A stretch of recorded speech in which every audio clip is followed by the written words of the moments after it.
Stop the fighting, stop the bloodshed.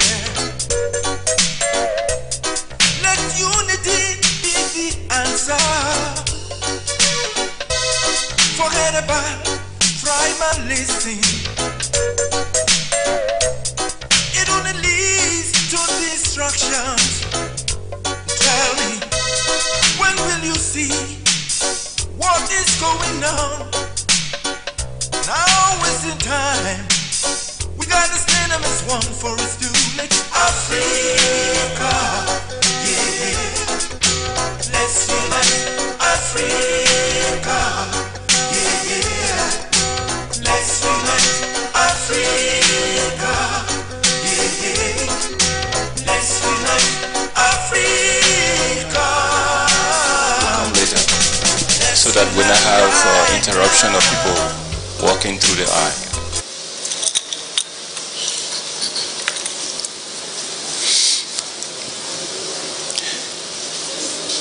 Of course, you have the very front row is reserved for VIPs.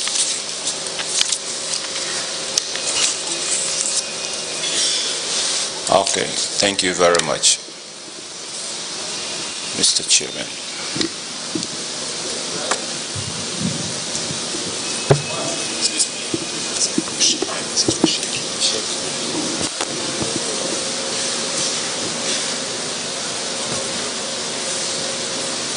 Good afternoon and welcome, Mr. Witness. Thank you. Good afternoon. We are happy to resume from where we ended yesterday. And we are also happy that you were good enough to accept that we take the break and return. Yesterday you gave a lengthy testimony of your experience, the early childhood experience with some of the historical problems confronting our country, the conflicts of the early and late 70s, of the 80s, and then the 90s, the formation of ULIMO, and you went further to tell the Liberian people you are sorry. Today, we will resume by commissioners asking questions. Questions about what you have said, questions about some of the things you didn't say, in the hope that we can have a comprehensive understanding of what you intended to present to the Liberian people and the commission.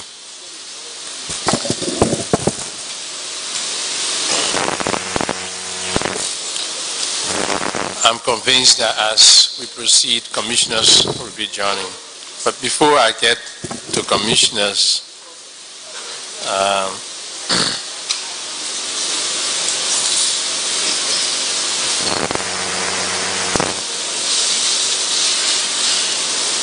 during your testimony, there were dates and years left out. I hope in your responses to the questions, you'll be able to provide as much dates as possible when events happen and all of that.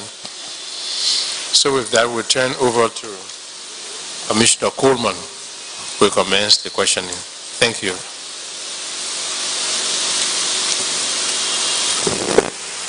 Not too good with dates, so and numbers. Yeah, but maybe I will try. Yeah, please do. Thank you, and again, welcome, Mr. Witness, and thank you for giving us this opportunity to share with you, to try to understand what has happened in our past and how we can testing, go forward for a better future. I have a series of questions, but I will try to spread them out and maybe even come back later after my colleagues have had a chance to speak also. First one, I'm concerned about the issue you brought up with regard to the labor situation in the early days with Firestone and the Fernando Poe incident. The Firestone, it seems, indirectly... Excuse me, can you please carry the microphone closer to you? Yeah. Testing, is that okay? Good. It seems that Firestone indirectly short-circuited our national resolve for self-reliance. in a sense by corrupting the government officials and then gradually leading to a situation of, instead of creative development, a sort of subservient level of labor. So I'm trying to understand now, because when you made your statement, there was a connection that Firestone was paying a very small amount in a sense for people, but at the same time the issue of the Fernando Po crisis brought up a similar labor issue where people were to be hired and paid for the services that they rendered, that they, etc. So what I'm trying to understand is, how did this Fernando Po crisis become a crime in a sense, in that people were paid for a service, especially when I consider what happened, for example, in countries like Korea and other countries where cheap labor was exported, in Korea particularly to Germany, and the Germans paid that money, and the money was used to help develop Korea today by the leaders in those days. So I'm trying to get your perspective on the difference of our labor situation, how it short-circuited our creative development as compared to it being useful for us. So could you shed light on something of that nature? Thank you. Well, in your own analysis, you can compare Korea with Liberia today and see whether anything benefited us. Firestone did not corrupt the officials. Okay. Because the officials had the official responsibility and personal responsibility not to be corrupt, to serve their country. Because you're always having temptation coming. Business people. I'm not saying it is the character of business to be corrupt. But the temptations are always coming. It is left with the government official, mindful of their sacred responsibilities and duties, and moral commitment to their citizens, not to accept that temptation. So Firestone didn't corrupt the officials. And mind you, these were very senior officials, starting from the president down to a senator, representing the people, introducing that bill in the legislature concurrently, simultaneously being retained as a lawyer by the company. It was a conflict of interest, a glaring display. The question of labor, it was like the tail of the spider. My grandmother explained to me how spider is drawn in a little first grade book, how spider got small waist.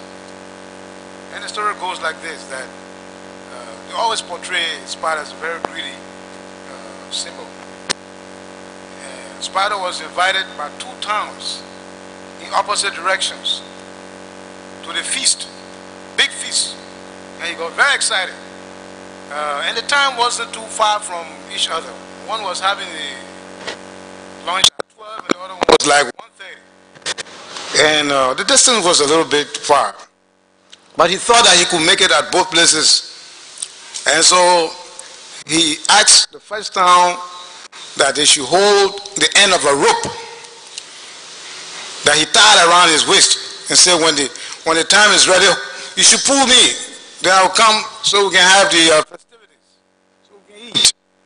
Then he went to the opposite town and he gave them the other end of the rope without telling them that the other end of the rope had been given to the first town. So they also agreed to pull him whenever they were ready to eat. And so the 2 towns got ready simultaneously, opposite direction. They started hauling the rope, and the rope was around his waist. Before that, he had a very fat body, so he couldn't go to any of the feast. Ended up being hungry, and then his waist got smaller. The government signed an agreement, the government and President King, to supply labor that Firestone even said should have been around 350,000, which was roughly the population then.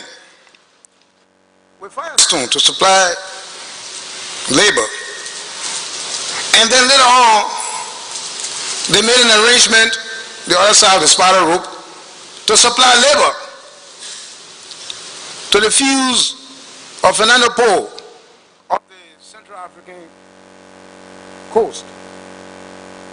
So the festivities were ready at the same time.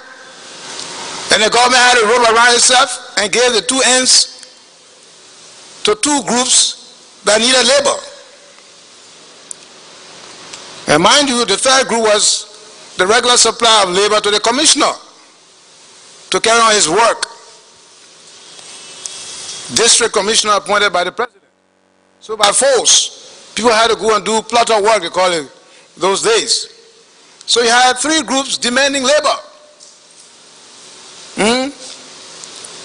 This labor supply that appears that it cannot be depleted. Then the other factor is what kind of compensation was being given.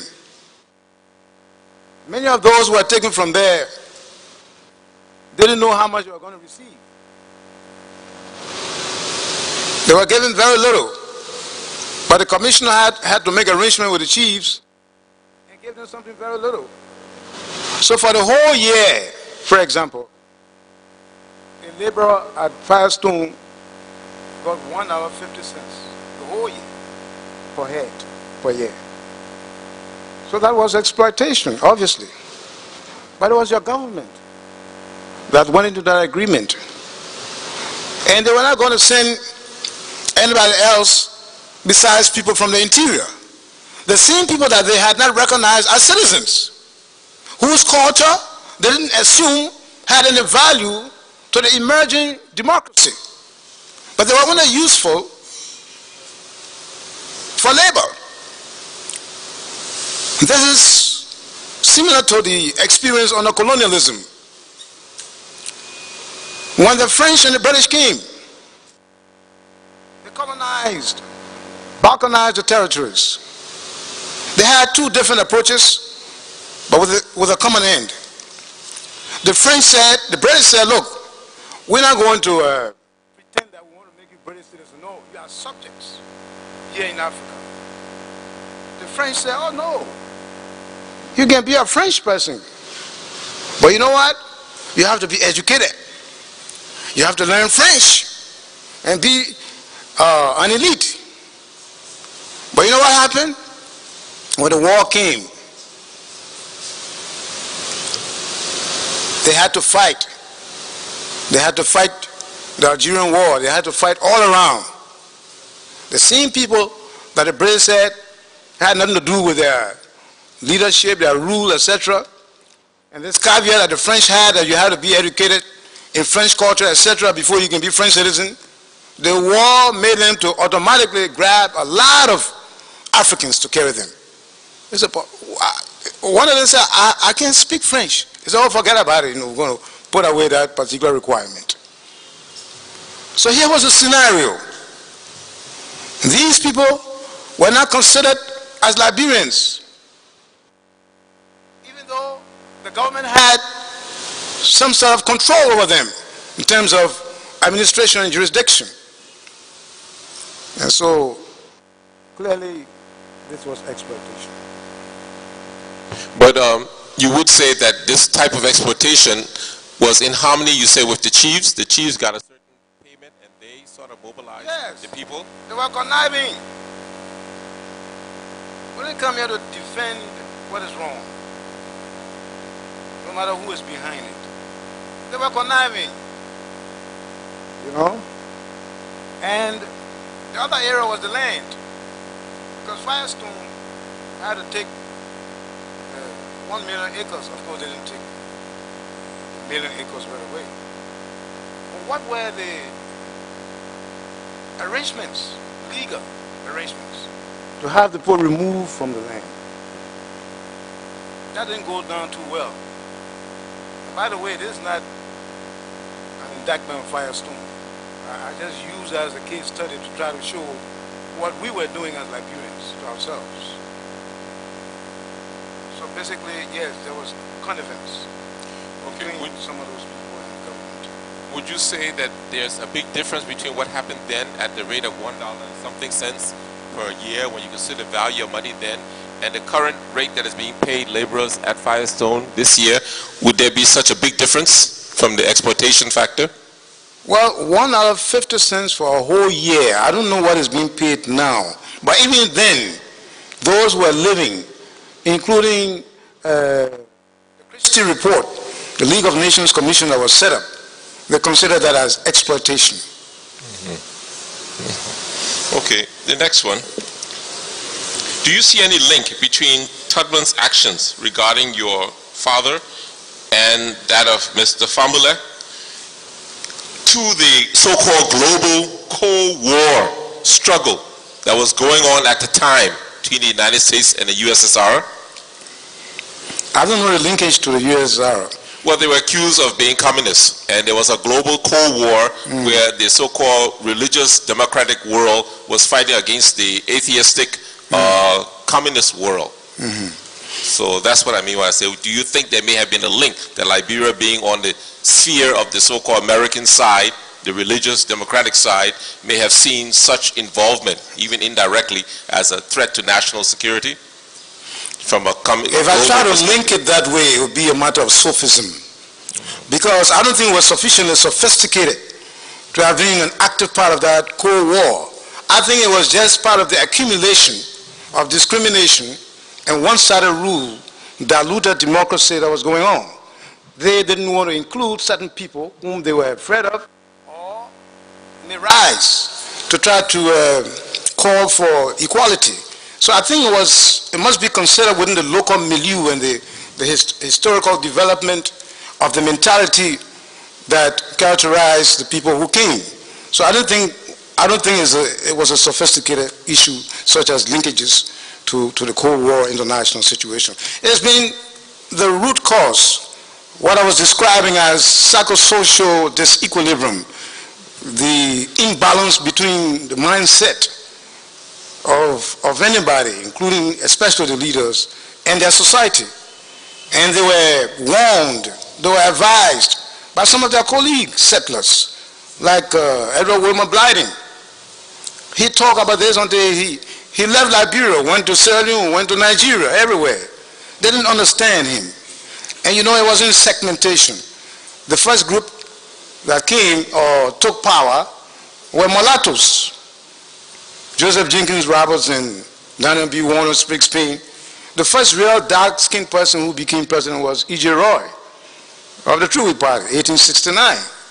So, and when they kicked him out, the mulattoes came back again, founding father. So it took some time before the first born person of Liberian soil, Hillary Richard Wright Johnson, became president of this country. And through intermarriage and interaction, this color thing faded. Nobody was getting too red, as they call it. And then they started reducing the color. And then it came to the question of, again, origin. Where did you come from? So we saw this all along. I mean, there was gradual assimilation, but too insufficient to constitute a change, a transformation. So then what about those professors that were dismissed from the university for teaching foreign ideas? So that too was just part of a cultural situation and not linked to communism? A couple of names came up in my mind. Couldn't remember everything. I remember Dr. Tipote. I don't know why they put Mary Antoinette Brown Sherman in it, because she wasn't teaching anything, maybe just about friendship.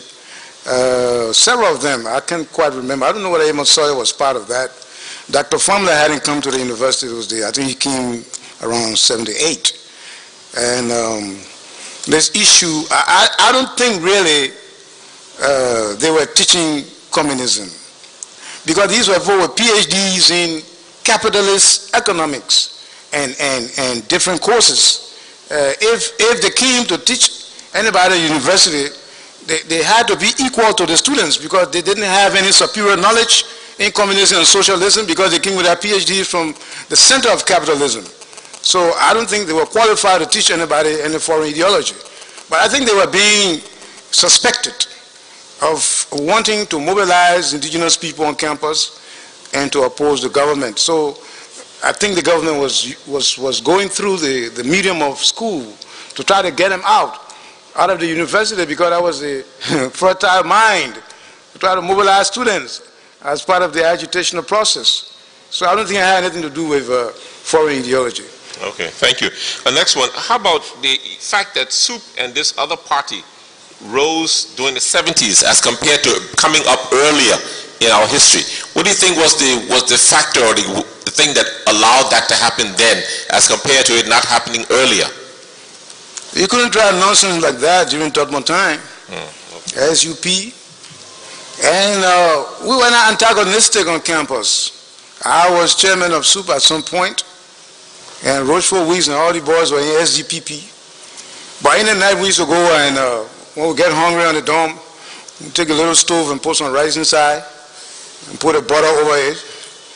And Rochefort Weeks used to have, we used to call it ice bath in his mouth because he didn't want us to eat some of the food, and he would just leave it on the stove and start eating it hot. So we had those kind of very friendly and personal relations. Okay, I think we said people should have copied from us that you don't have to be enemies when you are political rivals. So the SDPP, it just happened that they were, people who were so-called American Liberians were more comfortable in SDPP. Mind you, some of the so-called American Liberians were also in SUP. As a matter of fact, James Cooper was the president of the student council on the SUP ticket when my brother Lasana was vice president. So it wasn't a clear-cut situation, but the drive was there. They were more sympathetic to the government than the SUP. So I don't think that we have tried that, even though one or two students I heard about, Cole or something, before our time, tried some of these things at the university, but we decided that we organize ourselves. We're not too sure, by the way, quite frankly, that something wouldn't have happened from the Torba government. But I was in St. Patrick's High School then, writing all kinds of little small articles about inequality from my experience with my father and the rest. So by the time I got to the university, I felt I was a grown-up, I was an adult, I was very conscious, and so whatever that was being preached by Moja or any other intellectual didn't seem new to me, and so I didn't take too much of it. But we felt that it was a risk to organize SUP on the campus there. But certain risks are worth taking. The end result will be very positive. What was the ultimatum you gave the government, that the students gave the government? I'm sorry, you shifted your head. I didn't hear you. Yeah, there was an ultimatum that you mentioned that was given to the government. You know, we're students, we had a youth strategy. You know, we said if you don't re-employ these professors, we'll demonstrate, we'll leave the campus. So that you, the administration, since you feel that you can have students without faculty, then you must stay by yourself and see whether you will see students. So we decided we're planning a walkout. Leave the campus and leave it with the president and the vice presidents and the other professors who were not dismissed. In your opinion at that time, why do you think the late President Doe decided to run for political office after having promised that he would leave the government and let the new elected government take over? Why do you think he made that shift of thinking? Oh, you've jumped 10 years, right? Yes, I'm going back to 85, that period there. Yeah, try to alert me now so I can follow you. Sorry, okay. So, I'm just trying to pick some random questions based on the discussion yesterday. Go ahead. So well, I don't know, quite frankly, but from what I heard, there was a big debate going on. You know, I think Nancy Doe, First Lady Nancy Doe, and some family members were trying to encourage him not to run. You know, it's always the family that can look at these things straight. Then some of those people who depend on your being in office for them to be comfortable and say, no, we have the chance, we can move. I heard things like that, but I never asked Doe.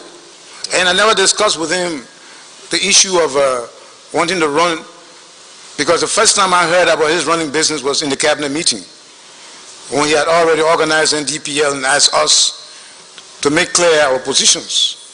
And as I told you yesterday, that's when Minister Allison, the late great Allison, may God help him, he stood up and said that he was behind the president 1,000%. And everybody went on with the chorus. And I didn't say anything. But he wasn't satisfied with what he had said, nor my silence. So he asked the president to ask me why I was silent. And I said, well, look, I'm a young man, but I've been following events in this country. Hypocrisy. I've sat down alongside top officials in the government, they're gossiping about Torba, they're gossiping about this and that.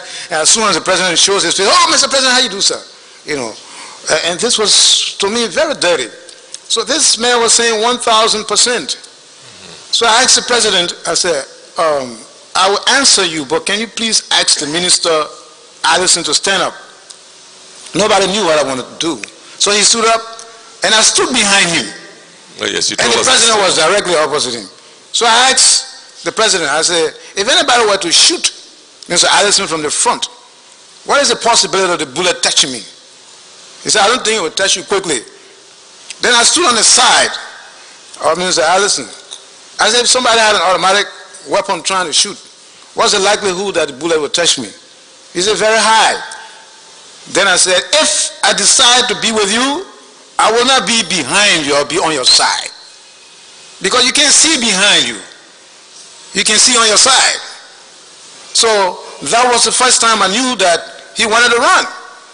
And I didn't feel good about it because he disclosed at that moment that he already organized a political party.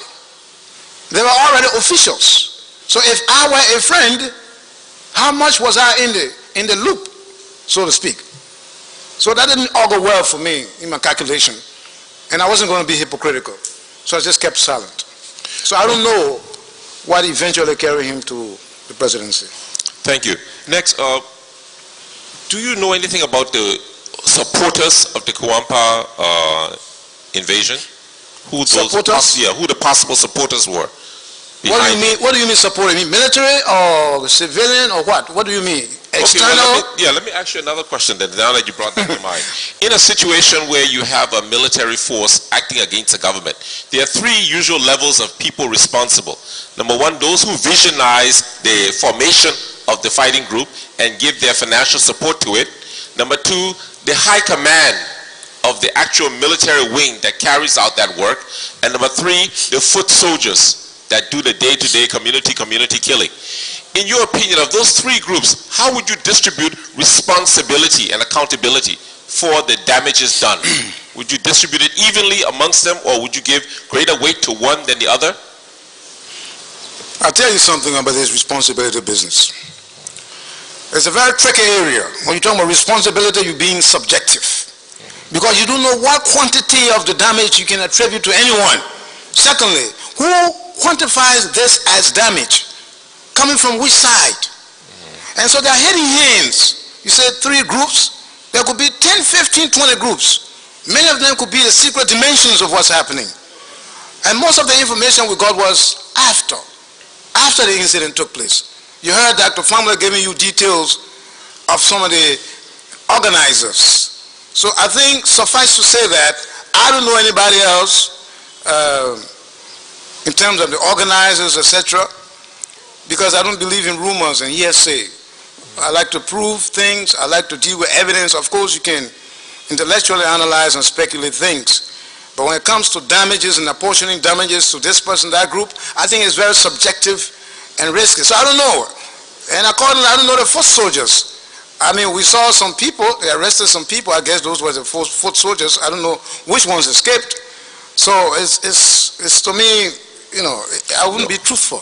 No, I'm not asking you to be truthful, be focused on. I'm just putting a scenario in front of you. Given a situation where A attacks B and A and B go to war. On A side, there are people who decide to organize their army and finance it. They are the high command, and they are the people who implemented the job. And on B side, the same thing. At the end of the battle, if one was to come in and say, let's assess the situation and put accountability, how would you, in your opinion now, see the way to distribute that responsibility? It depends on what happened and who did what. You can't look at it global and say, oh, because somebody playing this thing, it means that he's responsible. Or because you didn't see him in the front, he's not responsible. Okay? In the distribution of the responsibility, you have to look at who did what specifically. Because some group or an individual can move in somewhere in a violent way. Not all violence is illegal. And for example, the police, the military, if they're acting based on instructions and they're acting within the pale of the law, and violence is necessary or required to subdue, for example, a criminal, and in self-defense somebody shoots somebody, things like that, or in war people exchange bullets, people who have arms exchanging bullets towards each other. Of course, an act of violence, but I mean, it's an incident. The other thing here is that when, for example, coup, that's the interesting thing about coup d'etats. When it fails, it becomes criminal. They arrest you. You commit treason. But when it succeeds, people run to you for positions, including those who should have been arresting you. Okay, so it's a historical and intellectual exercise. Okay, does the group that overthrew the government become legitimate? It depends on whether the international community will accept you. Okay, but that's a different discussion. So, quite frankly, I think people should not be tempted to try to apportion general responsibility without looking at who did what specifically. If Kromah came in and he didn't kill anybody in his violence, or we don't have any proof, and he came in a way that it was purely military or mostly military, to engage a military opponent, would you say that the military people who got involved in it, obviously they were coming to violate a law, because at the time Doe had been accepted as head of state, and according to the laws, it's not the whole constitution. I think some portions were still operable, but would you say that they were not coming to commit treason? Okay, if you look at it in the framework of the law, so that's another aspect, it's a legal argument. But if you take it holistically, they were coming to commit treason. All right, so they were responsible for attempted treason. But if you look at it from the humanity point of view, with respect to whether the reaction to that was necessary and what was the nature of the reaction, then you have to look at its specificity to determine that, and that's a very serious responsibility, and that's one of the reasons why I think this TRC, we should look for more money to give to you so you can continue a little bit more. The time too short for the volume of work you got to carry on, and for the requirement, the responsibility you have to posterity. You know, it's even bigger than the whole United Nations, the Liberian problem here. And only 8 of you got it on your head. Thank you. Again, I noticed later on you told us that you were somehow involved in the struggle in Sierra Leone through one particular group that you named, I think MR or something. So could you tell us how come you got involved in a battle in Sierra Leone at that time in your life? Well, that's the whole basis of the war of ULIMO. That's the whole basis right there. So I will summarize it. Yeah, that was. First of all, there was no MRM in Sierra Leone, and MRM was never a fighting group. It was a group, an advocacy group, trying to find out why and try to stop through statements and lobbying with governments the targeting of Muslims, because they didn't want to talk about any other group, because there were a lot of groups behind the lines in Liberia. So they wanted to take responsibility for only Muslims and not talk about some people who were plenty. All the other tribes were still plenty behind lines, but they were in Guinea at the time as refugees, and the killing was still going on, so they wanted to alert the international community. So that was different. Now, as I've told you, we were hoping that ECOMOG will have quickly taken care of the situation here in Liberia, because we didn't think from the beginning that MPFL was so strong that a great Nigeria with its money and military largesse, along with Guinea, who had a reputation of having trained people, well-trained people, then coming in with Ghana, very disciplined people, soldiers, and then the other countries with Sierra Leone and Gambia, all of them involved in there, with airplanes, Howitzer 107, all kinds of long-range artillery pieces. We didn't really believe that they couldn't quickly subdue Charles Taylor, you know. And the war went on in 1990, 1991, 2 years, and more people trapped behind, they would slip through, and they come, and people had to gather around them to cry, and they would tell you the stories, especially from targeted groups. And then in that situation, the RUF bust through the northern part of Liberia, Lofa County, I think through Bwedu, and went into Sierra Leone. And then they quickly overtook the entire eastern side of Sierra Leone and the southeastern, where we were. Well, they're crossing from the area, Bowater side here into the Zimi area, into Kenema, all these places. And then when the RUF came, they said, y'all who the Liberians here, y'all run away from Taylor, y'all can't bother with us here, or we can't bother with you here. So that was the interpretation, because our people were being killed equally. So here we were, refugees in Sierra Leone being killed. Then we had Guinea there, and we were asked for this special attention to those who were being specifically targeted. Yes, they were trying their best, and people were dying. And we saw that the RUF was increasing.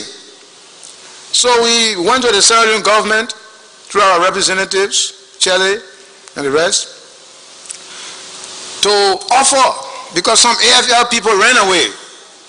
They carried our weapons, but the Sierra Leone government confiscated those weapons, M16 weapons. They didn't have ammunition anyway. So we offered to help, to train some of their people and our people, so that we could fight those who have come from Liberia to kill us. Because we're just concerned right there now about our own lives in Sierra Leone. And President Momo said, how can we trust you people? You're all mixed up in this place. You came from Liberia. All Liberians and Liberians are mixed up with the people attacking us. So we told him that you just have to trust us, because we are running away too, as your people. So he said, okay, we'll take a small number of you people to assist. And God made it, you know, you can have all the money, all the weapons. If you don't have inspiration to fight, you will go nowhere. You will just be a dressed up army, looking fine with your starch uniforms.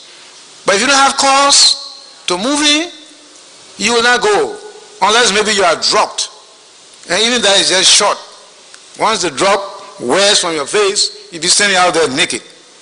So the boys were inspired. They had to leave. Their parents were still behind line. And those that were in Guinea and other places had to be washing clothes. Washing clothes. Our mothers washing clothes. This dry skin, goat skin. They used to skin the goat and put it out there to pray or to do other things. That was what our mothers had to take to soak. Sometimes for a whole week under the water. And then they'll cut in pieces and use it as meat. Can you imagine that? People with big names in Liberia. Pack up in one little room, their wives and children. But that was not the problem so much. It was the question of life behind the line. So we couldn't run into the sea, ladies and gentlemen. We didn't want to die, keep on dying, lying down. So we wanted to help with the Sierra Leoneans. And maybe by that first to protect ourselves in Sierra Leone. And they had a hope that we would find our way and smuggle ourselves behind the lines into Liberia. But we're not sure that the government will have helped us. So that's how come we end up fighting along with the Sierra Leone army. And I can tell you, we have to train them too. They didn't look like they were too inspired like us, because they were in their country, we were out of our country. And one of our trainees he ended up becoming president, was Valentine Strasser. He was shot, and we took him, carried him somewhere in the bush, nursed him up, and then eventually they went to Freetown. What was the basis of your experience in military to the point where you felt that you had to train them? Is that because of your period of involvement with the PRC? Oh, you mean I personally? Yeah. Oh, when you're saying we, you're talking about the organization? We were talking about the whole group. Okay. And we had some former army officers, etc. All right. I was just there as an as an intellectual advisor, because, as I said last night, from the time this thing happened to my father, he told us to read. I was concerned about the whole Africa then, the issue of liberation, and my main focus was the Amilcar Cabral and the PAIGC. And they were very effective in how they managed to overcome the Portuguese forces without big arms, without this and that, but just by the same inspiration, they were able to train people how to cause a war of attrition, how you can get people from the opposite side without getting guns. And that's exactly the strategy we use. Anybody can tell you what was on the war front. We didn't have anything, all right? And I can tell you we stole some small ammunition from the Sierra Leone people, and we crossed. As I told you yesterday, we knew that the bulk of the people that they got from Cape Mount, you know, every time they captured somewhere, they forcibly recruited people. So we knew that was one of our strengths.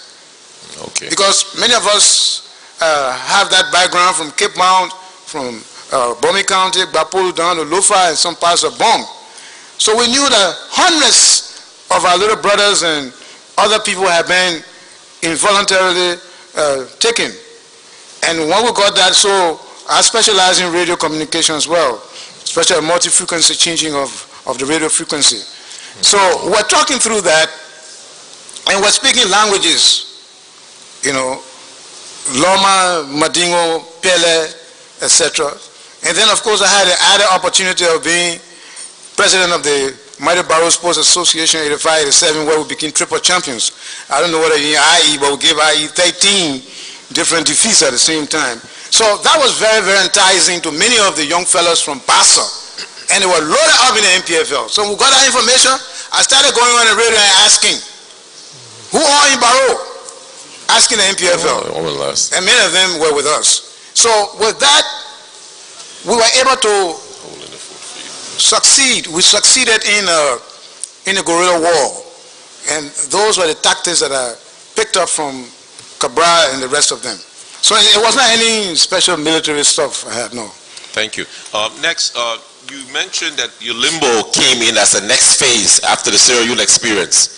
And ULIMO's motivation was more to come and help deal with the problems that have been carried out against the Madingo people. So I'm trying to understand from you, what was the real motivation for ULIMO being formed? Was it more to revenge what had been done, or was it more to protect against the future continuation of what had been done, particularly when one considers the Bakadu massacre, etc.? Factual errors. You made some statements that are not factual. I didn't say. No, I'm asking a question. Okay, I'm sorry. Yeah, I know, but you laid a premise. First of all, ULIMO was never organized in Liberia.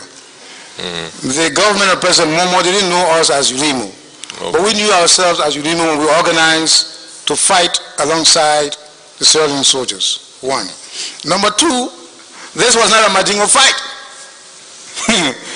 As a matter of fact, in Sierra Leone, you probably have more clans, many guilds, a lot of our boys, Mendes, Peles, different tribes.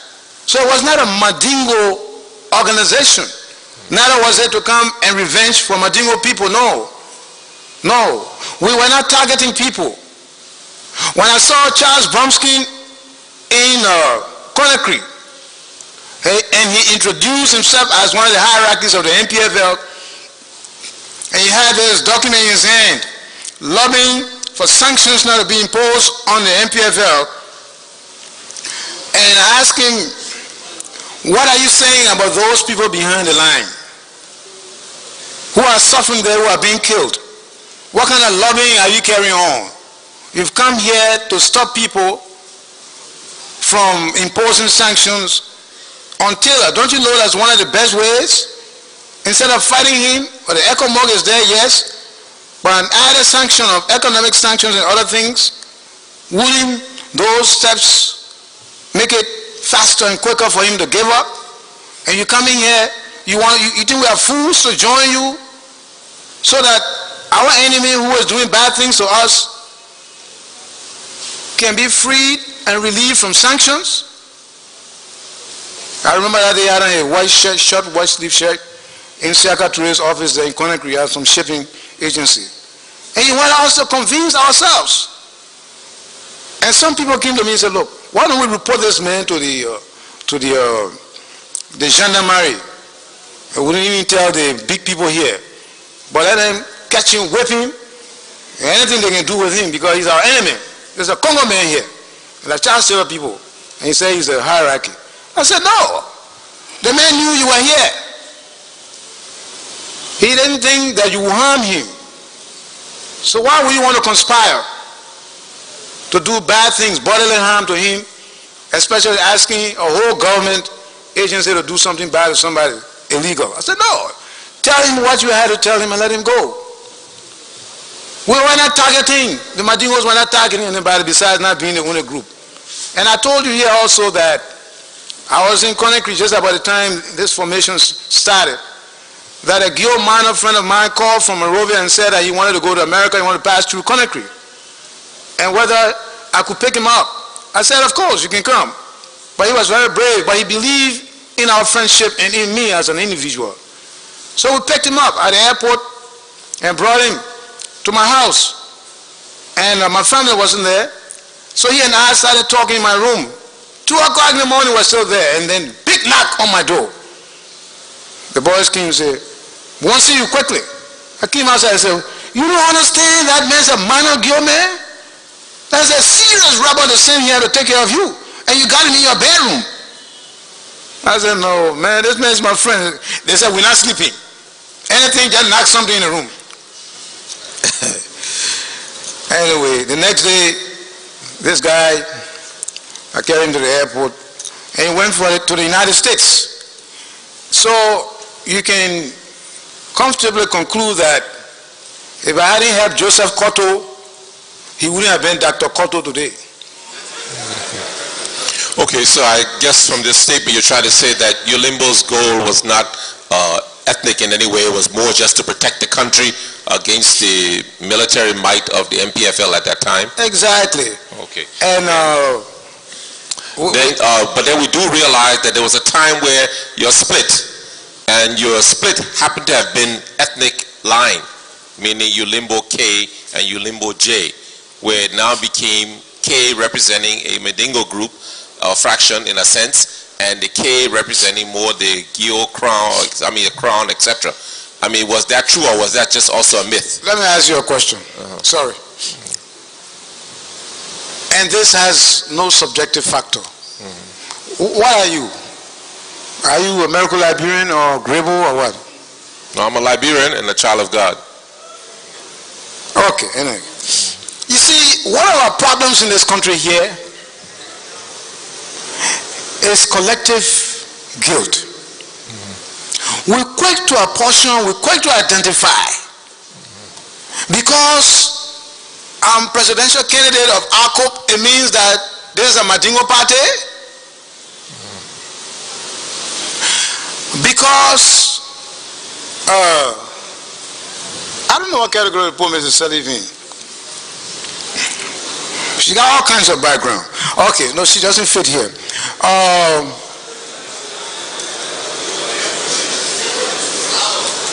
What other people? Vani Sharma. Because Vani Sharma is standard bearer of LAP, and he's VI. So LAP is a VI party. Because LPP was founded mostly by Moja people. How many Moja people in this country? They can vote to win election? So that Moja party? No. And we have to stop that. That's part of the cleansing of our minds. Because the more prejudiced you are, the less educated you are. The more educated you are, the less prejudiced you are. Because the definition of education is scientific approach, investigation, before you come to conclusion. But when you conclude, because your uncle told you, then you say you got a PhD? No, that's a corrugated PhD. This is the problem here. Because I was a Alhaji Kromah, I'm a Muslim, so the ULIMO that I was heading should be Mandingo. Was Joe Harris Mandingo? Isaac Kwawa Mandingo? John Colley Mandingo?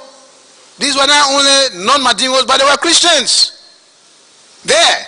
And a whole bunch of Kromah people were with us in ULIMO. So we didn't actually split. It's a group that left. And left the original one, and so we got a name to distinguish them. Because we all were claiming to be ULIMO, so they added little letters. In fact, sometimes people thought ULIMO-K was ULIMO-Kromah. They said, no, that's ULIMO-Kromah. Okay? So no, we didn't divide along those lines. And I tell you, that happened almost late, when most of the places had been liberated from NPFL. What time was that, please? I think it was 94, close was 94 ending, I think so. That can be confirmed. Okay, thank you. I'm just asking points of I clarity. mean, it's good, so it's good. That you can please. You know, I won't say everything unless you ask me. Then next, to be more specific now, ULIMO-K or ULIMO per se was involved in several military incidents in this country. Particularly, I would like to look at one incident that happened in Lofa. Okay, in Lofa, there was an incident that is called the Black Monday affair. Black Monday? Yeah, I mean, this is a cliche that people may have in the community gave that particular incident, because it would happen on a Monday, and obviously a lot of painful things happen. During that incident, over 1,000 people were slaughtered. Wow. And some say it was what they call the cleansing process, separating sheep from goats, in the sense that Mandingo or Muslim type people were not targeted. They were sort of given grace, but most of the killing was done to the Loma and the Kromah people at that time.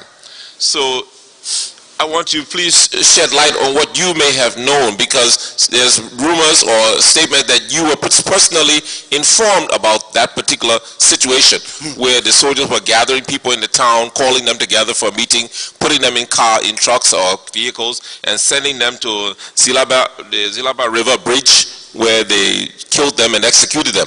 So would you like to shed light on that and your involvement in that particular incident, or your knowledge of it, and what was done to prevent it? Commissioner Coleman, I'm calling you. Yes, I'm listening.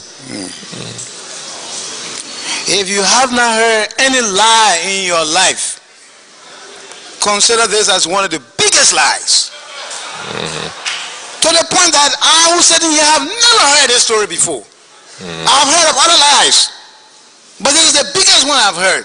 1,000 people who are in Lofa. Who are in Lofa? 6 tribes, 8 tribes at that time. You take Bapolo, or 8 tribes. The Mandingos, the Lomas, the Peles, the Bandis, the Kissis, the Menes, and the Golas at the time.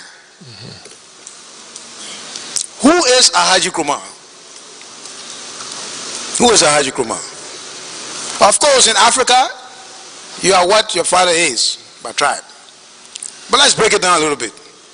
My father's mother was Loma woman. My mother's mother was Loma woman. My mother's grandparents, maternal grandparents, were Kopo and Koboy. And that's how come Loma go. I speak Loma. I can give you parables in Loma that the Loma men wouldn't understand. We did not go for the group that was killing us to Artington, where Charles Taylor was from. We didn't go there to kill 1,000 people. We had to go to our own homes to go kill our own people. What sense does it make, 1,000 people? How many people were in Lofa at the time that you're going to collect 1,000 to kill and somebody will still be there? Now, let me read you something. Please, let's not focus on the number per se. The number may be a little bit overstated, I'm but just telling you, the incident. Yes, but you mentioned it. And those who hear it, they are alarmed by the number, so we have to deal with the number. Okay. There was no such incident. The incident itself you deny ever happened? Completely. Okay. Now let me read something to you very briefly. Please indulge. And I'll give you a copy later. Statement to His Excellency Major Charles Ganye Taylor, Chairman and President of the NPFA government, by the citizens and residents of Lofa County, March 5th, 1991. in the city of Vonjama, Lofa County, Republic of Liberia. Statement. For some 3.5 decades, the African continent has continued to experience changes of government from country to country. Patriots emerged and expressed various justifications for overthrowing existing leaders, but while in power, many of which patriots only tend to lend a deceiving hand to their people.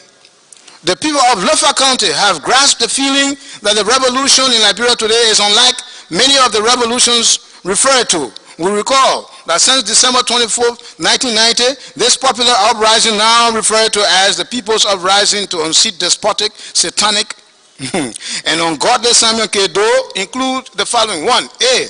The rigging of the general elections of 1985. Okay.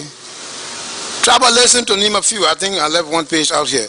Now, predicating upon the reasons for this popular uprising, the people of Lofa County overwhelmingly welcomed the revolution, thereby embracing and welcoming the freedom fighters to our beloved county. Lofa's support to the revolution is evidenced by many contributions such as A. Moral and necessary accommodation, B. Enlistment of over 2,000 sons and daughters of Lofa at the Lofa training base here in Vonjama. It goes on, and then it comes here. It said, we the people of Lofa cherish and hold these of your ideals in high esteem, and therefore we will be deceiving you, the nation, and ourselves the most, should we fail to tell you the truth about issues prevailing in Lofa County. Since on that historic Saturday of July 14, 1990, the day the freedom fighters captured Vonjama, the seat of Lofa County, it is worthy to note, Mr. Chairman, that the National Patriotic Front of Liberia met no resistance whatsoever from any quarter. Moreover, the fact that a multitude of citizens stayed to welcome the freedom fighters as a further manifestation of Lofa's sincere stand behind the cause of the popular uprising. Mr. Chairman and President of the National Patriotic Reconstruction Assembly, it is to state that since the fateful day of July 14, 1990, the climate of activities prevailing in the county has compelled us to bear mixed feelings.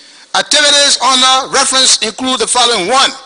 Some freedom fighters who saw their tribal brothers that sought refuge in Lofa at the time they were being hunted by forces of those evil regime were quickly armed by the very freedom fighters, and together they are looting and harassing the very peaceful citizens who provided them asylum. 2. We have observed here that corruption, favoritism, tribalism, nepotism, and continuous looting, even after the ceasefire was announced, are the order of the day in Lofa. For example, arbitrary arrest and detention and subsequent extortion of money from peaceful citizens, monopoly of commercial activities by commandos. C. Illegal seizure and personal possession of civilian properties. D. Extortion of money by immigration personnel from aliens in Lofa County in the range of $25 to $100 per person while any receipt. E. Looting of Lebanese stores and residences. 3. Gross disregard to executive orders by commandos. A. Secret tying of peaceful citizens. B. Secret execution. Secret executions of innocent civilians by commandos. C. Dehumanizing and humiliation of citizens, public raping, etc. 4. Total disregard for and interruption of our cultural norms, poor and Sunday societies, entering by commandos into the Sunday schools of girls. B. Public insult, undressing and flogging of females, elderly people who are all law-abiding. 5. Bank robbery and armed robbery. The ACD bank building have been broken into, records damaged, and recently many attempts have been made to enter the vault of the bank. We consider this act a very grave matter because it is capable of killing that confidence that our local people, mostly farmers, tend to have in our financial institutions. It must be registered that about 80% to 85% of all savings at the ACD bank is owned by our farmers. The taking away of Mr. Hossein's, this is B now, the taking away of Mr. Hossein's, Tagidin's, I think he's a Lebanese man, his safe at gunpoint. And 6, intimidation and threats.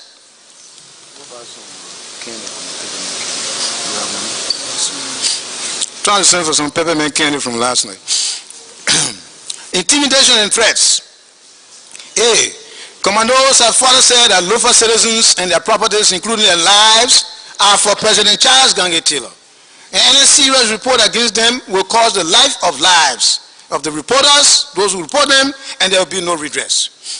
B, commandos have said that the Lofa citizens are stupid and they are war captives. C, despite the fact that the commandos are fed by our people, yet they are in constant habit of forcibly taking rights from our people.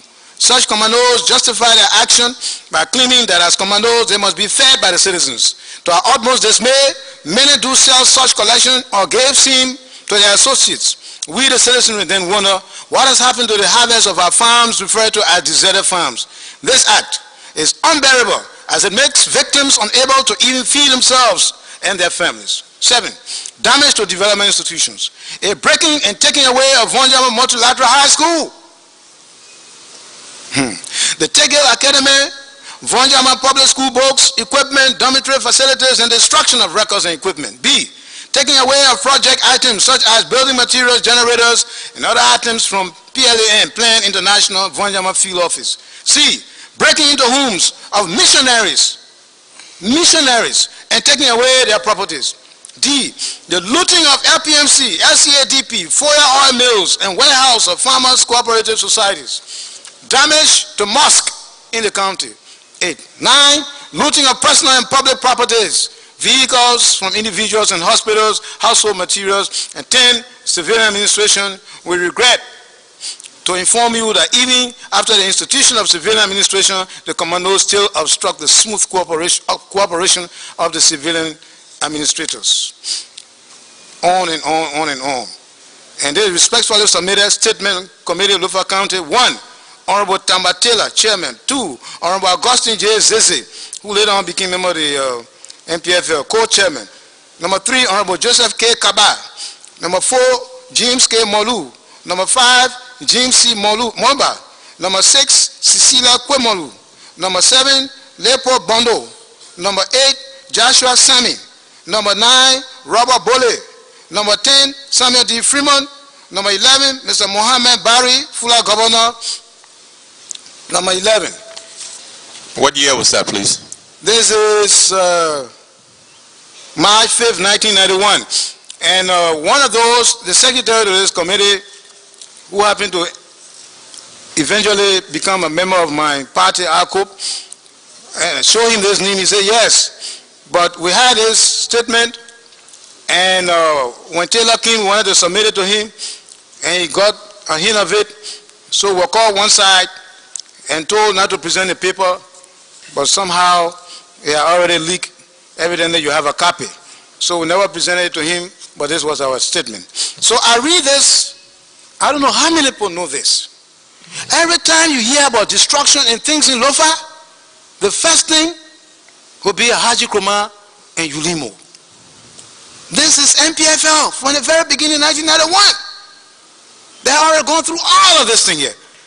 When we entered Vonjama, March 16, 1993, there was no war. We went to Kola, where I grew up, Sevilahu, there was no war. We went to Foya, there was no war. As a matter of fact, we heard later on, sometime, that one General Fire, I don't know whether he's still living or not, that he was MPFL, but he joined RUF. They had moved to a place way up in Foya called Vietnam. And nearby, the Tok Chief Tambatela, you know, he had several wives.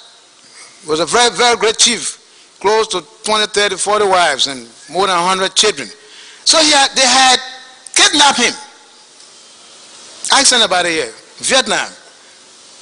And so a message was sent to me. I was in Bombay Hills at the time, whom they would dispatch. One of the generals, I think he was Colonel at the time, yeah, Colonel Isaac Kwawa, I think he's at Defense Ministry now, a career soldier. I said, go to your home, along with the late Philip Kamara, with some fighters. That chief is a legend.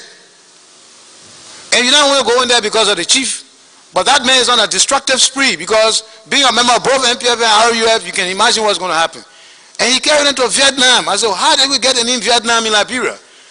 Those who went there with very few men, tactically, they arrived in the night and they were able to rescue Chief Tamatilo. Any of his children will tell you that we brought him out.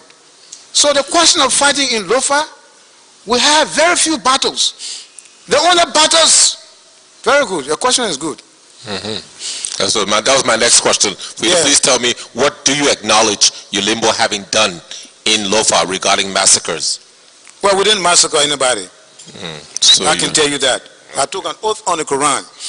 And the Quran means a whole lot of stuff to me. And it can do a whole lot of stuff to you who believe it, and then you lie. People know that. And it can deal with you in stages. Sometimes you talk, you can't even hear your own voice. Anyway, let's leave that yet. The battle, you know, propaganda was one of the mainstay of the war. And I can tell you that Robin White, he was a great admirer of Charles Taylor. That focus on Africa was 40% of the military largesse. You understand?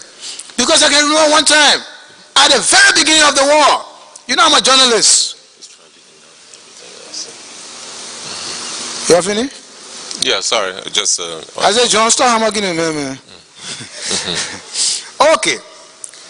I was listening. I was Director General LBS, journalist, etc.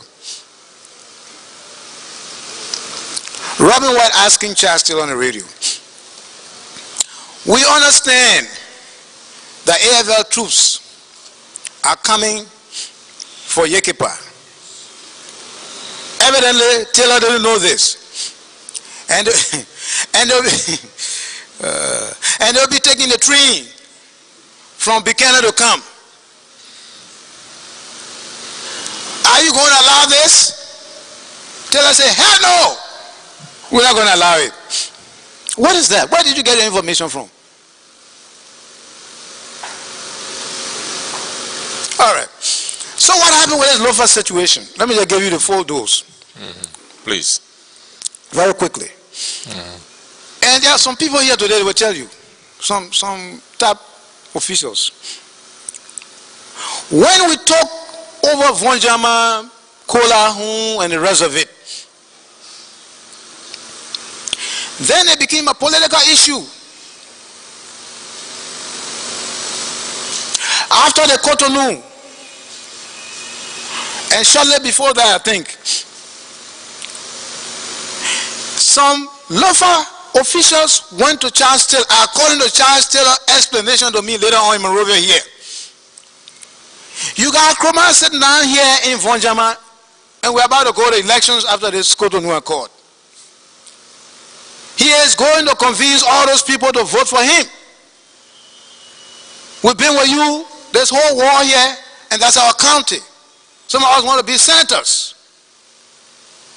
What is going to happen if Kromah remains there? Election time comes. So we want for MPFL to help us go and clear Kromah out of Lofa. Taylor told me that, I'm not going to call any people's name because they're not here, that he told them that they should collect all their Lofa fighters in MPFL. But he's not going to allow any of his regular fighters to go. Number one. Number two, he doesn't have arms. He can only afford a few. Then he said, they told him that we have most of our former soldiers of the AFL in Fasangoni. That was a refugee area with some medical people in Guinea. We can go for them. And they will fight. And I believe the story. Why? Because our first fresh attack, we didn't see the regular MPFL people. And they're attacking from two areas. From the Guinea side, from the direction of Fasangoni, and from Zozo side. From Bon County side, where the MPFL was. And I felt very bad.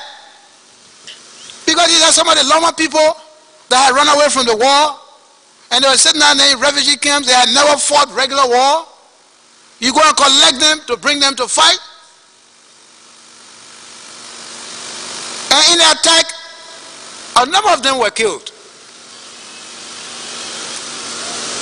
When I went to the States, 99, 98, that's when I lost some of the ID cards. I had kept about 5 ID cards of these former AFL soldiers. A lot of people, they were brought into their death for nothing. There are young boys who have been fighting in some instances, and then they had AK weapons. Then you bring your old M1, and some of these, what is it called, Beretta or something, that Taylor gave to the MPFL Loma boys. And they came to fight. And when the death took place of those people, I'm telling you, the news spread in Masenta, all the places. Oh, our Loma people have been killed. Our Loma people have been killed. And then as time went on, I will not call the politician name. God will bring him for him to say something here to the Liberian people. He was in Monrovia. The same premise, the political thing that really prolonged this war. Whenever the war was about to end and it looked like it's not ending in their favor politically, then they will maneuver for something to happen. Ask me, I will give you instances. This is what kept this war on and on, because it was not ending properly, quote unquote. You want for Kromah to be Eisenhower here? To walk here in victory so people can vote for him? No! You're sitting down here, something going on in Lofa. Why you say you're Lofa citizen? You're here in Monrovia. They found Lofa Defense Force. A Lofa Defense Force that never went to Lofa. And I've been Grand Bassa, fighting along with the LPC. Lofa Defense Force. So as Taylor put it, Kromah, whenever those people attack you from a side, we will blame the... Taylor was an interesting guy. He said, we'll blame the Lofa Defense Force. And that Lofa Defense Force, that Emma Sawyer guy in Monrovia, it will never reach here because we'll never allow it to pass. So when he attacks us, and it goes out on the air, they say Lofa Defense Force. But then the Lofa Defense Force here with Massacre, was that his name? Francois, eh? Okay, Francois Massacre never stepped in Lofa County. So, also here in Monrovia, you know, as I told you, it's sometimes good to fight where you hear. In fact, most of the time, better to fight where you hear than with guns. I found out through talking to those boys, NPFL boys, commanders on the radio, that Mamadou Salif, my cousin, was one of the top guys with Taylor in Banga. So I said, okay. So I communicated on radio with one of the top guys. I want to talk to your boss man. Because I established some trust now, mutual trust. He said, which boss man? I said, I want to talk with Charles Taylor. And I said, what? How will go tell the man you want to talk with him? That means he will discover that we've been talking with you. I said, no. Because at some point, as part of my war strategy, I asked them, one of the commanders, in fact, I was the first commander I communicated with. I said, I want to ask you, how many of your soldiers right now, right next to you, come from Artington? So he said, give me a chance. A few minutes came by, he said, nobody here from Artington. I said, where is Charles Taylor from? He said, Artington. I said, so who the fool? Let me ask you another question.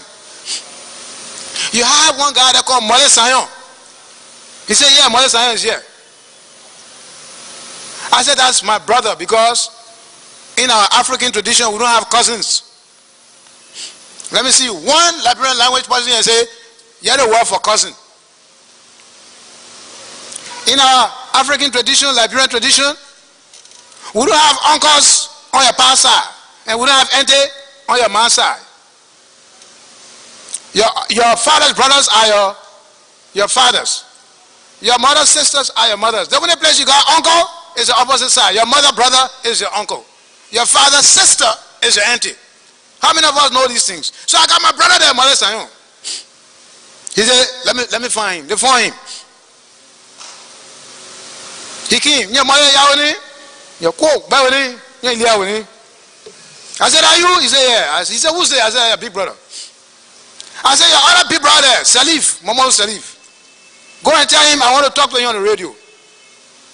After 3 days, Mama Sally is still living. Maybe he's in Tanzania or in America. He came on the radio. That's the funniest thing now. The man needed chlorides with his pellet. And then he can stutter. So I will communicate on the radio now. He can understand pellet very well, and he's stuttering. So anyway, I told him, I said, look, we have to stop this war. What are you doing with Taylor? And you're shooting. You're shooting your own people, Mamalu. You hear what I explained out there, all that in Belema? And he said, damn it. And he said, give me a couple of days. I gave him a frequency. He came back, he said, give me the hour. I will contact you later. He gave me an hour. That hour reached, then Taylor came on. And you know, Taylor was very personable. You will find out how to call your name, how your brother will call your name, how your sister will call you. Then he said, Alhaji, that's how my family call me. Hey, you boy, you made my day. Now your voice is? I said, is that who? He said, that's Charlie Boy, Alhaji. I said, where you know me from to be calling me by that name? I said, you got my brother there doing bad things to us. So in short, we started communicating. Then Kromah picked it up. They didn't know my intent.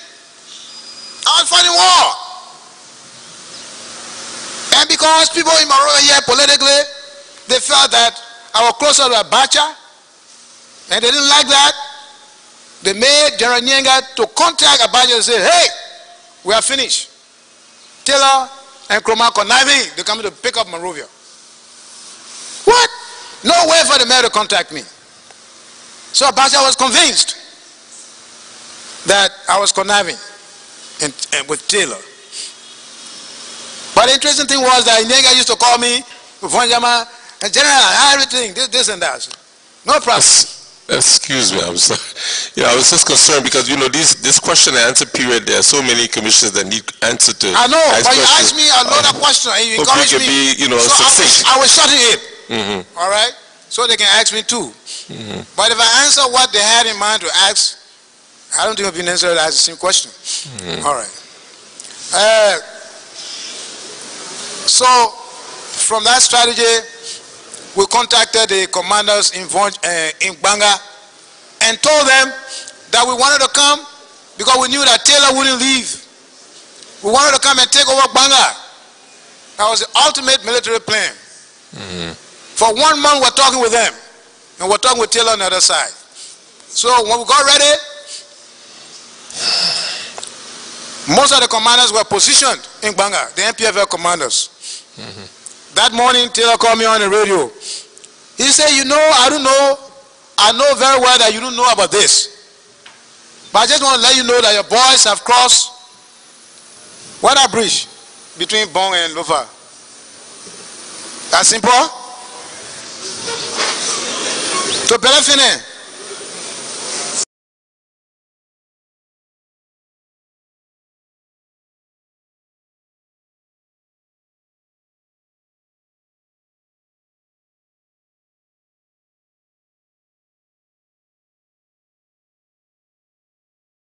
Program The Gospel Caravan. The Gospel Caravan is a non-stop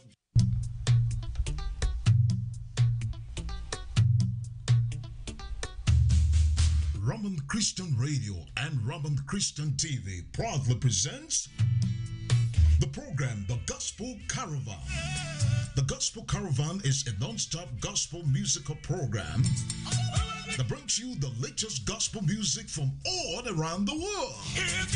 It's time to put on your dancing shoes and dance your worries away. The Gospel Caravan comes on Tuesday and Thursday, 5 p.m. Central Standard Time to 6 p.m. Central Standard Time. Join the radio evangelist Gerald Cummins, for the program The Gospel Caravan. Invite your friends, your co-workers, and family members. Get on the dance floor and dance your worries away on the program The Gospel Caravan.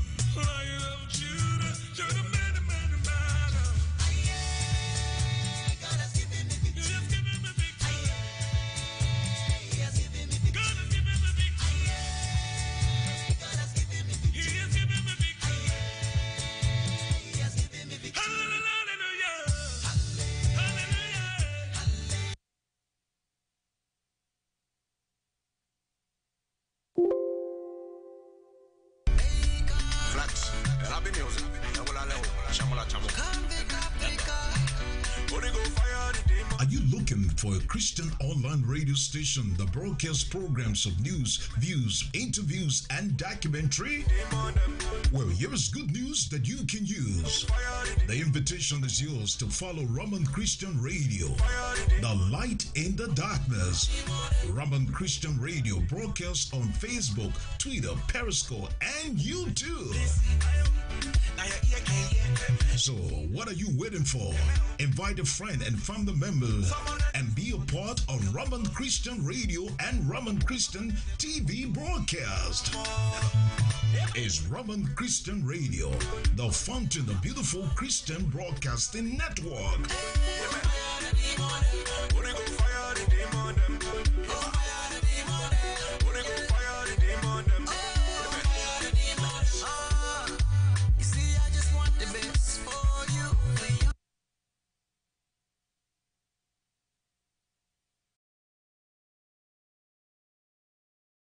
St. Paul River.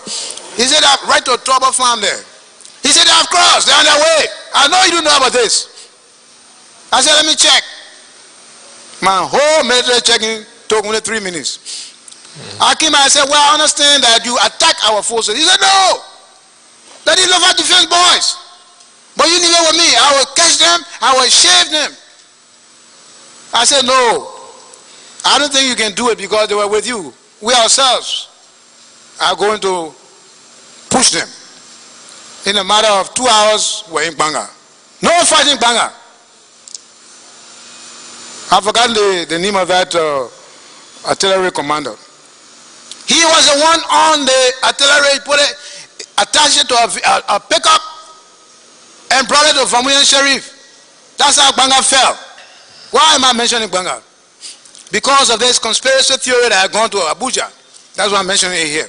But a lot of things happen that militarily that I don't have to discuss. But in that fight, we saw the ultimate victory of fighting war by propaganda. Then the burden was on Monrovia now. I understand Abacha called and said, Banga has fallen, but who is there? I can tell you, ECOMOG could not tell Abacha that we were in Banga. Instead, the RPC and the Lofa Defense Force that never went to Lofa, they were way in, I think, Basa District number 5. Those people walked day and night, came through Kokoya District in Bon County, and entered Banga.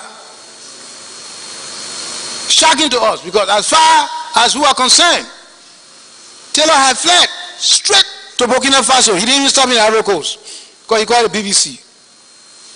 He called my name, and yet ECOMOG refused to acknowledge that. And somebody asked me the other day, and he asked me today, but give him honor people. The road was clear. Sam Doki called me, Kromah, you going to Nima? I said, to look for what?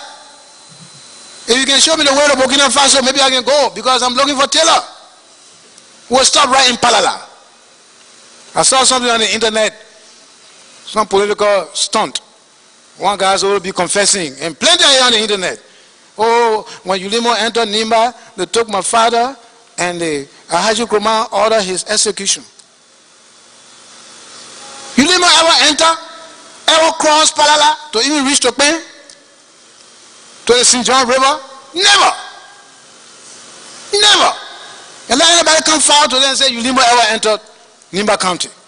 We're not looking for tribes. Because we are all the tribes. Statement put out by the Nimba Association. I have a copy here. They said ULIMO was filled up with girls and minors, just like MPFL. So the RPC came to Banga, and we started fighting until MPFL reorganized, remobilized, and came and cleared us out of the place. That's how come you managed to have Charles Taylor here again. Because he was finished that day. So to the best of my knowledge, we never had shooting spree or putting innocent people together. Old man Quigley, Johnny Quigley, the lawman, old man in Vonjama, he was chairman of the commission we set up to bring back refugees from Guinea. Old man Quigley, his nephew, old man David Salmon, had a party for me when I went to a lawman man in Washington. Then you had William Bezard, a lawman man. He was my classmate at the University of Liberia. He became the mayor. We appointed him mayor of Vonjama City. When we disarmed, we all came here to Monrovia.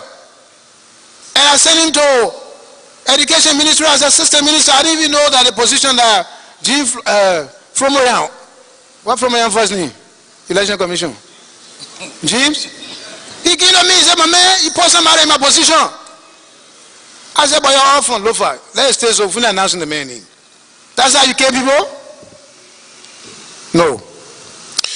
Thank you. So, in summary, since you are still under oath, am I to understand that you're saying that of all the list of various massacres that the TRC has on its record now for Lofa, bombing, Kip Mount, Bapalu, involving over hundreds and thousands of people, that ULIMO is free of any involvement in these and it was all done by MPFL?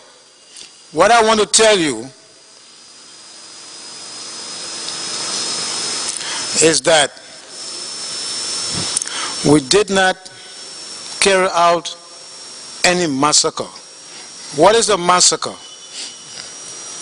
It has to start with the legal unit, the person, the illegal killing of the individual, which is murder. And if there are many murders, then a massacre. We did not murder anybody. As far as I know, murder, illegal killing. You understand? As far as I know, we did not carry on massacres in any part of this country. Because why do you want to carry on massacre? Thank you. And Commissioner Coleman, you have not confronted me with any of these things that you're talking about, thousands. I mean, they just make my ears to rise. That will come later, sir. Yes. But I mean, we just want to get you but it's so strange to me because it's the first time I'm hearing all this time we've been in Monrovia about the ULIMO massacring thousands of people. Thank you. Well, by the way, just out of curiosity, do you acknowledge that there was a massacre in Bakadu where over 200-300 Medingos people were killed in the mosque? Do you know about that? The other thing is, I did not tell you that if massacre was not carried out by ULIMO, it was carried out by MPFL. That was the last part of your question. I do not say that. In Bakadu, I wasn't there. We got reports, and you have the same reports, that people were killed, about 200-300 people, by MPFL soldiers. This report, all of us got, and I wasn't there. Did you get any reports about things like the Jalama River massacre in 1992, 3 or 4, or this so-called Black Monday? You didn't get any reports on that even? Thank you. No, excuse me. I didn't get the carry the microphone to your mouth. I didn't understand. Just since you did say you got reports, I was just wondering whether you got any reports of other massacres that were taking place. For example, there was one near what is called a Jalama. I may be mispronouncing the word, but some Zeliba River massacre, where innocent Lesbians were seeking refugees in Guinea, and as they were going, the forces there, which were what considered... time was this? Can you put some year to it? Makuna? Oh, okay. Sorry. There was a situation where there was a river between near Liberia and the Guinea border. And we have records that several Liberians were innocently killed. They were refugees that were stopped even from crossing. The UNHCR had to intervene and seek requests from the head of the rebel group to please allow these people to go for refugee. What year was that? Well, the exact year, I'm not sure right now. I could give it to you later, but it was around 1993, something around there, 3, 4. Well, it's very important for the years because different groups were in LOFA at different times. So you have to check that. And when you say record, yes, today I didn't want to get more specific, but I will provide a total list of all the massacres that were occurred to ULIMO with the details of soldiers that were involved, the people that were killed, everything will be provided for you later. Thank you. And when you say record, I have to look at it from a legal point of view because accusations and what people say are just records of what they say. Because when you say record, it looks like independent. The truth of it has been established. So I don't know what is record. Well, since you said you didn't do any, I mean, it's no problem for you right now. But this is Liberia. I want to know. I'm curious about people who said things and accuse us. So I can't just leave it like that. I have to know who is accusing us. Who is it? Because the way you talk, it seems as if though you have accepted it as the truth. When you say we have record, it implies that you have evidence. And what is evidence? Because you're still investigating. As I said, that's why I said at a later date that will be dealt with. Right now, we're just trying to ask you for your side of the story in a sense. All right. Thank you. Thank you very much.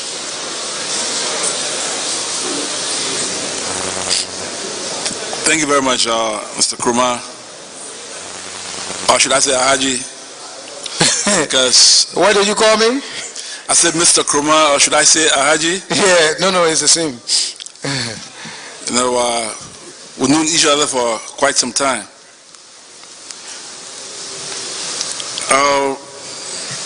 I picked up something in your last statement that I didn't get clearly. I just want to go back. You said you were talking on the radio to a radio operator who was not fluent in Pele, or it was Mamuli Salif, you said was not fluent in Pele, and you said, and the person stutters and trying to get this person to come? No, I was trying to get Mamuli Salif to get Taylor for me to talk to him on the radio. I was trying to speak to him Pele. I mean, he could understand me, Mamuli Salif. But talking back was a little difficult because he had I was making a joke. I said he needed to put some Clorox on his Pele. In other words, speak it better. So I was trying to get him to get Taylor so we could talk on the radio. That's what I meant. So he didn't say that he stutters though? Yeah, he stutters a little bit, Mama Salif, yeah. All right. I don't know that side of him, although I know him very well. Oh, Mama Salif? We grew up together. Go near him. Say? Go closer to him. Go closer to him, he said? I grew up with him and his siblings. Are you implying that I don't know him? I'm not saying that. I say I didn't know that side of him because I grew up with him. Okay. No, he stutters a little bit. Yeah. Right. His brother right here, Broca, at the agriculture ministry. But that's natural. My brother stutters too. I know all of them. We grew up together. Yeah. Now, if we should go back a bit into history. Yesterday you spoke at length about what you perceived as the root causes of the Liberian civil conflict. So I suppose I will not belabor the issue, but rather to fast forward a little bit to the time you served as a special assistant to the Vice President of Liberia. And this was at a crucial time, and this was around even the time of the rice riots, quote unquote rice riots, that have been talked about quite at length during the preceding days. I would like to ask you, what are your recollections then, now, of those riots? Who were those ministers in government at the time who were supporting a move to clamp down violently, to use force to suppress the demonstration that was announced? Who were some of those ministers, and who were some of those arguing against it, considering the fact that you were so strategically placed and that you were also married to the sister of the Secretary General of the Truth Party, Clarence Simpson, I suppose there was quite a lot you were able to pick up in such circumstances. So just who would you say were those calling for blood, calling for the clamping down of the demonstration, and those who you may say were doves, say no, this is not because Bishop Warner said his position was that the people should demonstrate, and he said this before the TRC in Minnesota. So who were those, can you say, just looking back? What year was the riot? 1979. Anno Domino. 1979, I was never with Benny Warner. I was appointed not special assistant either. I was appointed press secretary. Well, hold on. I take the corrections. Yes, hold on. Let me answer your question. You finish? You finish your question? Yes. Okay, let me answer. I wasn't with Benny Warner then. I was press secretary in 1978. Actually in 77. I just graduated from the University of Liberia. So it was like 1 or 2 years before the rice crisis. That's the first thing. The second thing is that I'm not married to C.L. Simpson's sister. The third thing is, I'm just correcting your premise. What is her relationship to Mr. Simpson, Clarence Simpson? Well, quite frankly, I don't think that is what is under scrutiny here. Okay? But you've said something and I thought that you had done your research. I was just doing it in context to state that you were strategically placed and there were talks in the corridors. And being married to somebody who was a sister, as you said, not a sister, but a daughter, but she grew up with in the household of the Secretary General at the time of the Truth Party, Mr. Simpson. I suppose that, and being so highly placed in government, I suppose that you were able to pick up a lot of what was going on other than what was being purveyed in the official media. That's true, because Mike Deshee was Chipote's godfather. You can imagine the man who was sitting there. But anyway, that kind of correlation is useful. As I said, I wasn't strategically placed when I was with Warner to have understood an event that did not happen at the time I was there, unless I had to imagine it and prophesize on it. So I wasn't there. And so that strategic situation does not exist. With respect, since you've introduced family matters,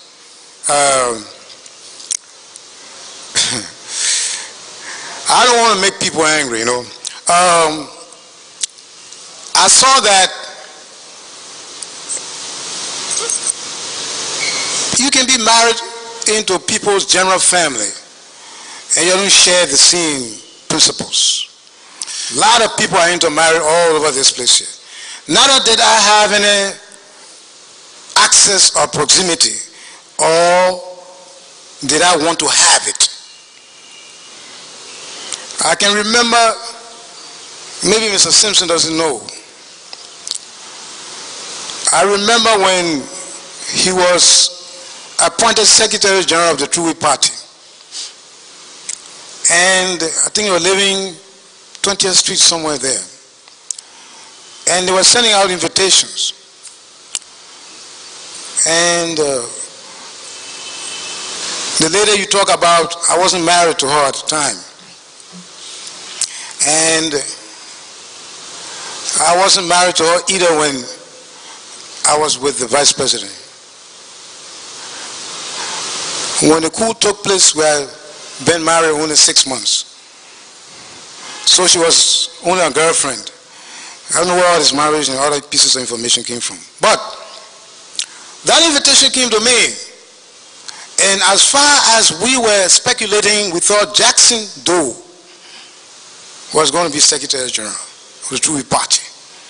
So when she brought an invitation to me and said, we're going to Uncle's place to celebrate. There's your invitation. I said, I'm sorry, I have nothing personal against the man. But the principle involved here is that I will not associate with that kind of celebration. And I never went there. Maybe today will be the first day that he has to know, because these are the circumstances we're operating under. Say the whole truth, eh? What do you say? Nothing but the truth. So, if I will assume that you're asking the question, what is my assessment and what do I know about those who wanted it, strong reaction against the demonstration? Well, only two persons. I was a reporter at the time, in the news community. The president himself, where he said he was warning these people because now it will be rough, tough, and mean. Those are three words I remember. Then, of course, I think Joseph Chesson, Councillor Chesson, was the Minister of Justice. That's right. Okay, he was the Minister of Justice, and Estrada Bernard was the Minister of Labor.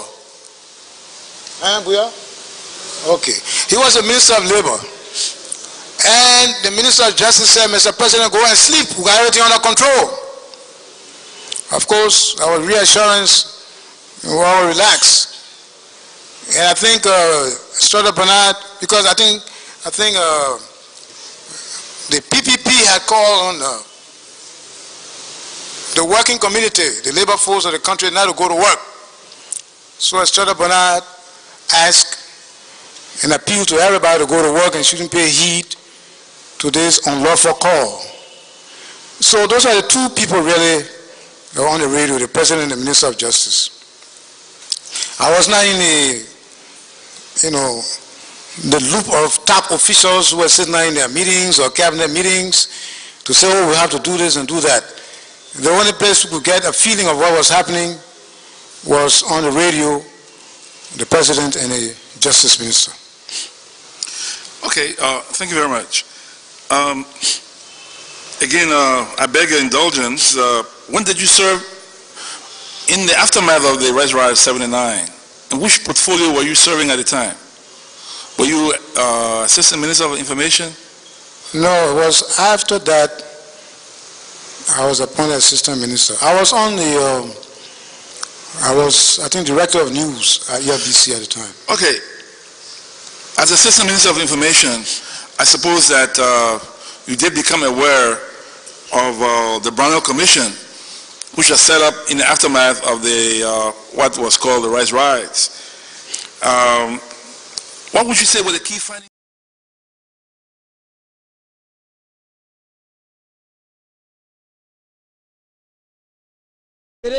Dikere ma wasa dikere ma wasa money apa wo njowale money apa ka kere ma wasa dikere wo dikere